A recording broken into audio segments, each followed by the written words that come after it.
memperdagangkan keadilan.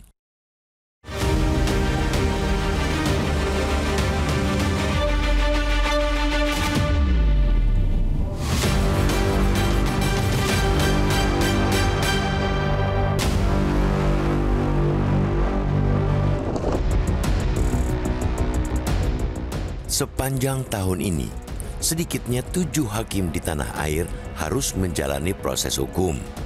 Mereka yang mestinya berfungsi sebagai pemberi keadilan malah memain-mainkan keadilan.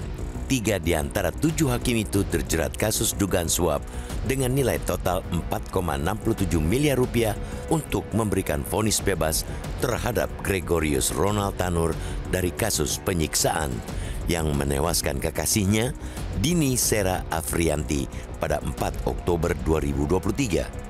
4 hakim lainnya diduga menerima uang terkait vonis lepas on-strike pemberian fasilitas ekspor minyak kelapa sawit CPO di PN Jakarta Pusat. Mereka diduga menerima bahkan menegosiasikan uang dari korporasi kelapa sawit.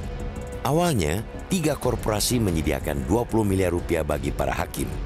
Setelah proses tawar-menawar untuk 4 orang yang bertugas sebagai wakil Tuhan itu akhirnya mendapatkan sekitar 30,4 miliar rupiah. Pengakuan hakim nonaktif Ali Mukhtarom bahwa ia telah menerima uang suap senilai 6,2 miliar rupiah untuk memberikan vonis lepas pada perkara itu jelas menjadi noda hitam pekat bagi dunia peradilan. Mukhtarom menyampaikan itu saat diperiksa sebagai saksi mahkota pada sidang kasus suap yang menyeret ex Wakil Ketua Pengadilan Negeri Jakarta Pusat, Muhammad Arif Nuryanta, dan 3 terdakwa lainnya pekan lalu.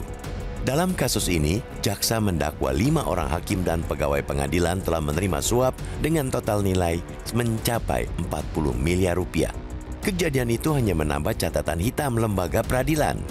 Data Indonesia Corruption Watch (ICW) menunjukkan sejak 2011 hingga 2024 terdapat 29 hakim yang ditetapkan sebagai tersangka korupsi.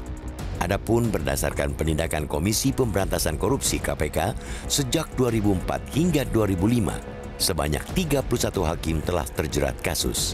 Angka-angka itu pun menempatkan hakim di posisi terbanyak penegak hukum yang bermasalah. Setelah itu, ada pengacara dengan 19 orang, jaksa sebanyak 13 orang, dan polisi sebanyak 6 orang. Sungguh miris dan mengkhawatirkan ketika fakta menunjukkan bahwa hakim yang merupakan penjaga integritas peradilan justru yang paling dipersoalkan integritasnya. Hakim yang dipercaya sebagai wakil Tuhan malah menjadi mafia peradilan dan berselingkuh dengan pelaku kejahatan. Padahal negara telah amat memuliakan posisi hakim dengan memberikan kebebasan yang tidak bisa dikurangi oleh kekuasaan apapun. Pengawasan hanya bisa menjangkau pada persoalan pelanggaran etik. Adapun teknis yudisial sepenuhnya diserahkan kepada hakim dalam menangani perkara. Namun, itu juga mendatangkan masalah baru. Wilayah etis yang diawasi saja masih menyisakan banyak lubang, apalagi untuk wilayah yang tidak bisa dicampuri. Maka tidak mengherankan bila keberanian sebagian hakim untuk memainkan teknis perkara kian menyala. Padahal kebebasan itu diberikan dengan harapan akan membuat hakim mampu dan mau memutuskan perkara secara independen, benar, dan adil. Sayangnya, kekuasaan yang dimiliki itu justru dijadikan celah oleh sebagian hakim untuk memainkan vonis.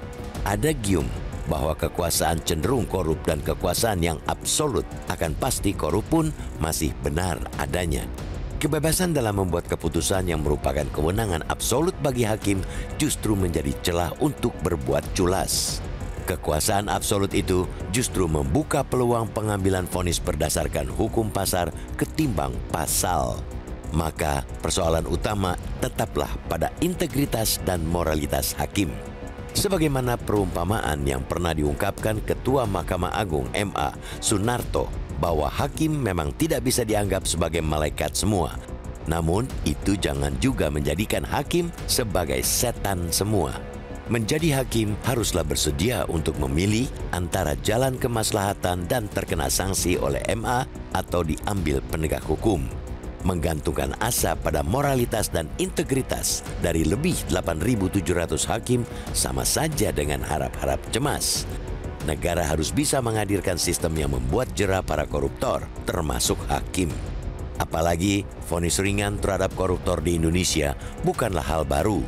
Setelah mendapat vonis ringan, para koruptor juga sering mendapat pengurangan hukuman berupa remisi. Memutus mata rantai rendahnya integritas dan moralitas pengadil harus dengan sistem yang ketat yang menggaransi integritas dan moralitas. Salah satunya ialah memastikan sistem penjeraan bagi hakim yang nakal secara jelas dan dijalankan dengan keras. Jangan biarkan negeri ini terus digerogoti oleh tingkah laku para pengadil yang bukan cuma gagal menegakkan keadilan, melainkan malah merobohkannya. Jelajahi cara baru mendapatkan informasi. Download Metro TV Extend sekarang.